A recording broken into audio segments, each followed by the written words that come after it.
Bonjour les amis, je m'appelle Philippe Kundig, je suis passionné de voitures et de 4x4 et aujourd'hui j'aimerais vous parler des différences entre les différents modes de traction 4x4. Alors je commence par les voitures de tourisme. On a deux systèmes principaux, c'est le système 4WD où on a ce qu'on appelle une traction à la demande. Généralement, la voiture est uniquement traction, donc c'est les roues avant sur lesquelles il y aura la puissance.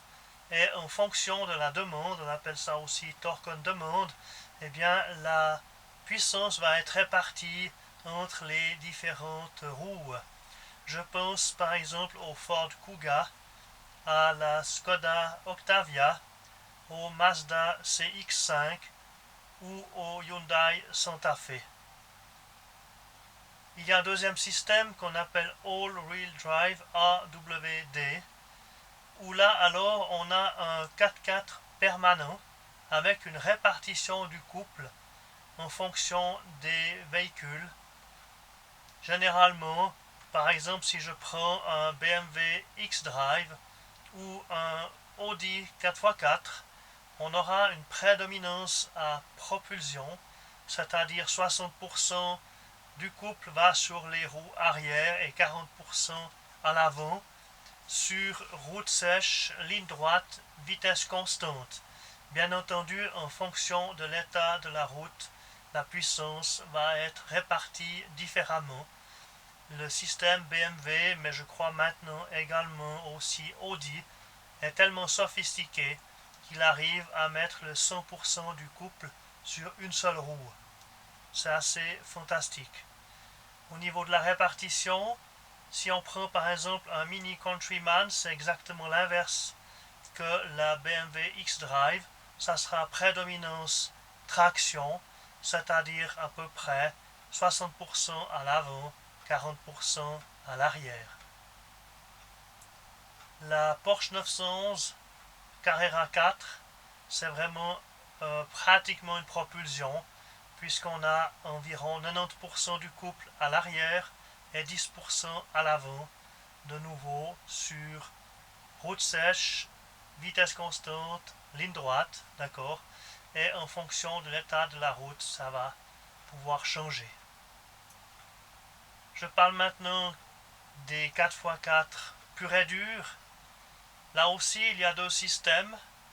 Soit c'est un système à propulsion, ce qu'on dirait un 4x2. Donc c'est propulsion et pour avoir le 4x4, il faut agir sur un bouton manuellement. Je pense à la Jeep Wrangler, je pense au Nissan Patrol par exemple. Dans ce genre de transmission, il faut faire attention, ne jamais rouler en 4x4 sur route sèche, parce qu'il n'y a pas de différentiel central et au premier contour vous allez tout droit parce que les quatre roues tournent à la même vitesse. Donc ça va très bien dans la neige, dans la boue, dans le sable, mais surtout pas sur route sèche. Les 4x4 purs et durs où on a vraiment un différentiel central et la transmission 4x4 permanente, je pense à ce moment-là au Land Cruiser, Toyota Land Cruiser ou alors Land Rover Defender ou la Jeep Cherokee. Là c'est un 4x4 permanent, généralement 50% du couple va sur les roues avant, 50% sur les roues arrière. Bien entendu, ça change automatiquement en fonction des conditions de la route.